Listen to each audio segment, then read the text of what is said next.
Hey guys, so our video you're going to hear us talk about, we're going from Tehachapi to Kennedy Meadows, and that didn't happen, and you'll find out why in the video. Yeah.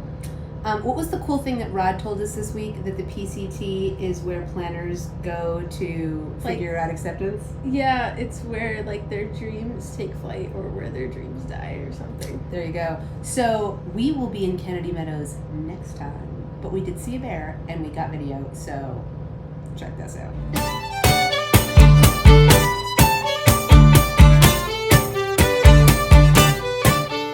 We are just leaving Tehachapi. Ted dropped us off. We stopped at the bakery and got like these little rolls stuffed with cheese and sausage. They were amazing.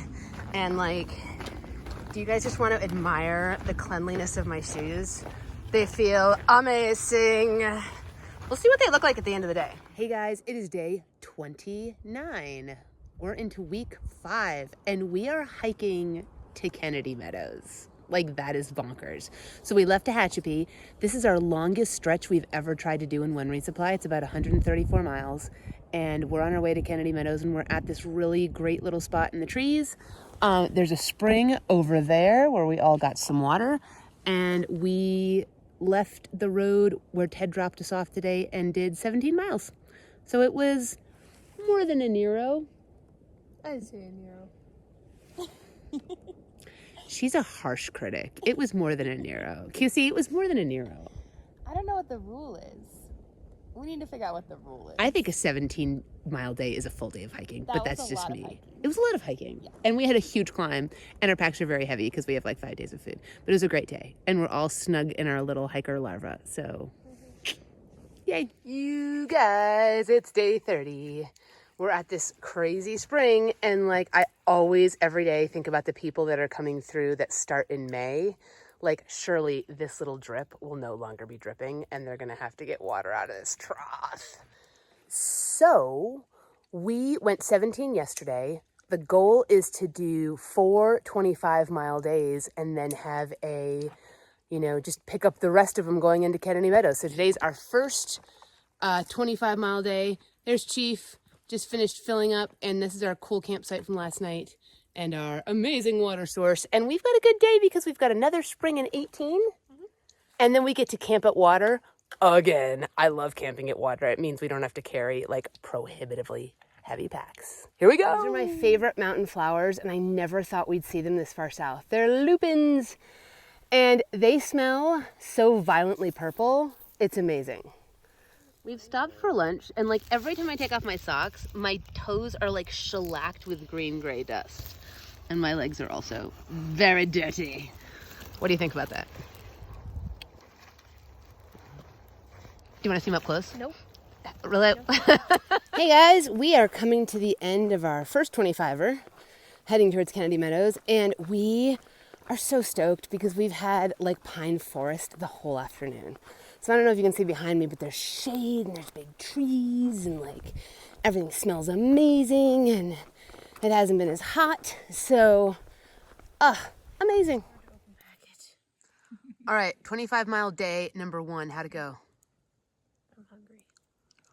Are you still hungry now after dinner? No. Okay. How'd it go for you, Casey? So good. But I'm very tired. But we're in these beautiful trees. We're not out in the desert anymore, and we're in kind of a meadowy spot, and like we're cowboy camping again because we love it. And we had an amazing dinner. We're all set up for breakfast tomorrow, and the spring over there is just like gushing water, so it wasn't a long water carry. It was a beautiful day. Good morning. It's the morning of day 31. It's incredibly chilly up here in the trees. Kind of like it. I don't like it. Oh, you don't like it? I don't like it. You're all bundled up. I wish I could bank this cold feeling for later in the day.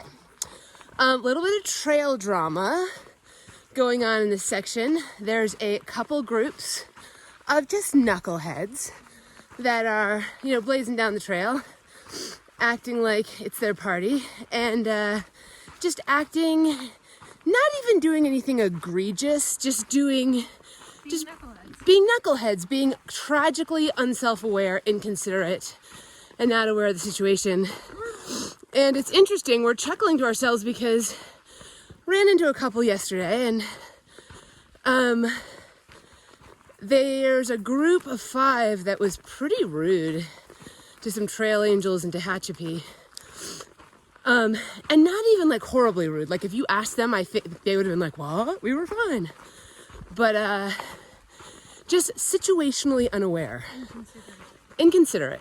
And the Tehachapi Trail Angels have already called the Walker Pass Trail Angels and said, watch out for this bunch. And Walker Pass has already called Kennedy Meadows and said, watch out for this bunch. And they're going to go on down the trail and wonder why they can't catch a break, not realizing that they're actually kind of reaping the results of their own bad behavior. And that, my friends, is kind of a metaphor for life. Thank you for coming to my TED Talk. You guys, we're having a blast this morning because like this is a cougar super highway last night, and we're just like looking at all the prints. To me, this is one of the best parts of being one of the first people out on the trail in the morning, or the first people out. Look at those. Is you get to just walk on the trail and see all the animals that used the trail the night before, and it's really, really fun.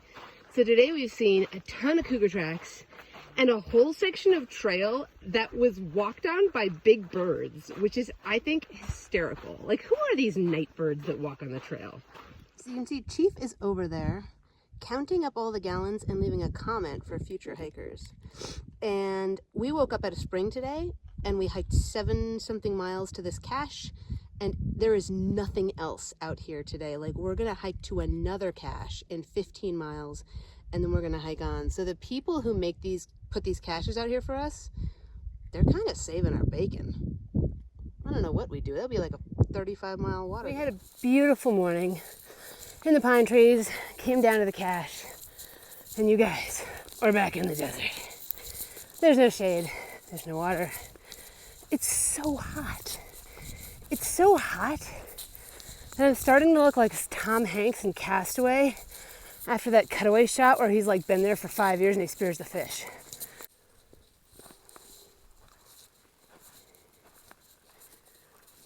Oh, you're not barking at me. Look at him, he's adorable. He's just happy riding in his thing. Here's what we're gonna do. I'm gonna give you the full PCT between like mile 600 and 650 experience, and I want you to go there with me, okay? I want you to go, pause this video. I want you to preheat your oven to like 425, okay? And then just like wait for it to ding, okay? All right, no, go. I'll wait for you. Okay. All right, you're back? Okay, good job. Now I want you to watch this video like sitting in front of the other oven door. Just let the heat just like waft all over you.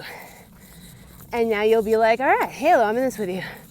And not only is it 400 degrees, 400, but like I'm trying to walk up a vertical beach.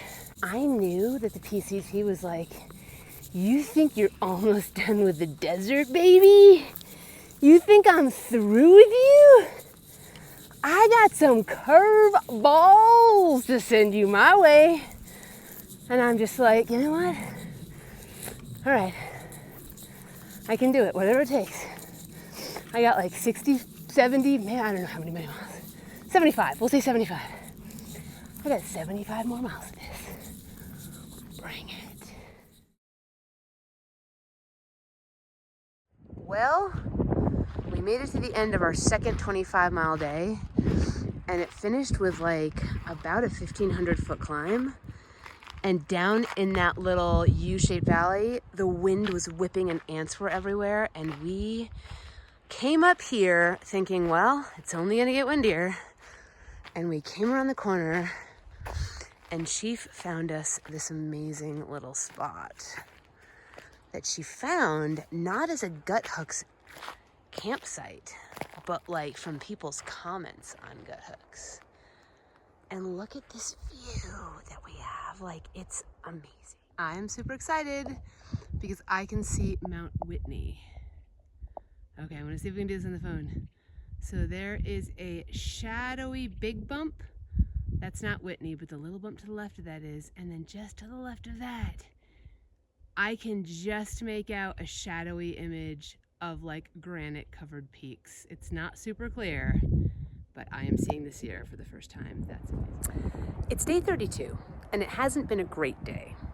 So last night we got water from a cache and then we headed 2.5 miles like up a big hill, and QC and Chief got super sick, like puking sick all night long. So did the salesman, a really good friend of ours.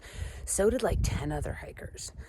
And it's very hit and miss. Like half of us are affected, half of us aren't. So we only made it 10 miles today. So we're not going to get to Kennedy Meadows on Saturday now. We're going to have to go into Ridgecrest and resupply because now we're not going to have enough food. And we're staying in this really cool little area. There's a cabin that you can see. And down there, this little spring, and a bear came into our camp. A bear. It was amazing. And in the cabin, there's a big, crazy mouse that eats everyone's food. So in the morning, I'm not going to show you now, but in the morning, I'm going to show you my Mark Rober mouse hang hack. He is going to be so proud of me. Yes. Hey, you're not coming for our food, so just keep on doing what you're doing.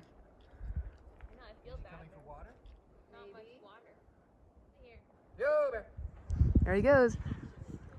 He's really not a good shot. I've never seen one in the wild that close before. Me either. And now he knows where we are, and he's gonna be like, sweet, I'm coming back tonight. Oh, he's scooting away. All right, you guys, here is my cool hack for our mouse-proof bear hang. I made a tube of duct tape, but I left the sticky side out, so it's all sticky, and I'm like, the mice are not gonna like that. And then I scavenged these 2 carabiners from an old flag that was hanging over there. So I thought Mark Rober would be really proud. I basically just took the duct tape and like rolled it into a tube with the sticky side out, and then used it as a rope. And it worked. All right, it's day 33, and we are packing up and heading to Ridgecrest, Ridgeview? Ridgecrest. Somewhere to do a little resupply and just regroup. And this is no longer called MacIver's Cabin. It's now called the Plague Cabin. So there you have it. Challenge question stuff. So first of all, we want you guys to know that when we get to Bishop, we are going to do a viewer questions episode. So we've had a lot of people already just asking us questions about the trip, or now that we're really out here, like how do we really feel, or what do we do, or all kinds of things. So send us your viewer questions to either one of our emails in the comments, and we will answer them on YouTube. Second, I want to give a shout out to everyone who wrote us an essay about whether they would or would not want to hike a national scenic trail. You guys gave amazing reasons, like wanting to be out in nature as a yes, or missing a sports season and missing friends and family and your pets as a no. And we read every single one of them and absolutely loved your writing. So keep up the good work and awesome job.